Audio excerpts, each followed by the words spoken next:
আসসালামু আলাইকুম গাইস, আশা করি সবাই ভালো আছেন এবং আমি ভালো আছি। আজকে আমি একটা গল্প বলবো। গল্পের নাম ফেসবুকে, যেখানে মানুষ বাস্তব নয় আর অনুভূতি ডিজিটাল। একসময় মানুষ স্মৃতি লিখত, অপেক্ষা করত দিন রাত। এখন একসাথে 10 জন হাই বলে মনটা খালি থাকে।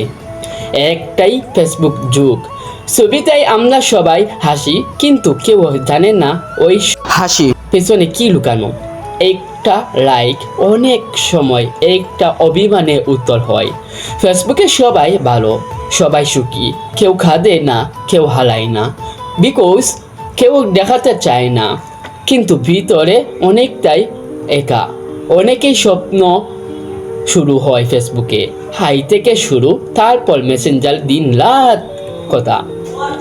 এক সময় ইমোশন, তারপর রিলেশন, শেষে একদিন সবাই মতো সিন এ থেমে যায়। বন্ধু তাকিয়া 1000 জন, কিন্তু মন খারাপারে সময় পাশে থাকে কয়েকজন। ফেসবুকে শুধু বন্ধু সংখ্যা দেখায়, সম্পর্কে গভীরতা নয়।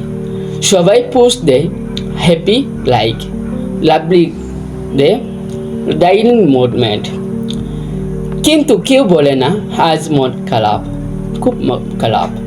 বিকজ ভয়, কেউ হাসবে, কেউ স্ক্রিনশট নিবে, কেউ শেয়ার করবে। ফেসবুকে আমার যতটা সংযুক্ত, বাস্তবতা ততটাই বিচ্ছিন্ন। এই ভার্চুয়াল দুনিয়ার ভালোবাসা, অভিমান, বন্ধুত্ব সব ইমোশনাল হয়ে গেছে। শেষের কথা, ফেসবুকে আমাদের কাছে মানুষকে দূরে নিয়ে গেছে, আর দূরেই মানুষকে কাছে এনে দিয়েছে। তবুও আমরা বলি, অনলাইনে থাকুক সম্পর্ক, বাস্তবে যেন ভেঙে না যায়। সবাই ভালো থাকবা, সুস্থ থাকবা। এই গল্পটা কেমন লাগছে আপনাদের কাছে? সবাই একটু কমেন্টে জানাবেন। ধন্যবাদ।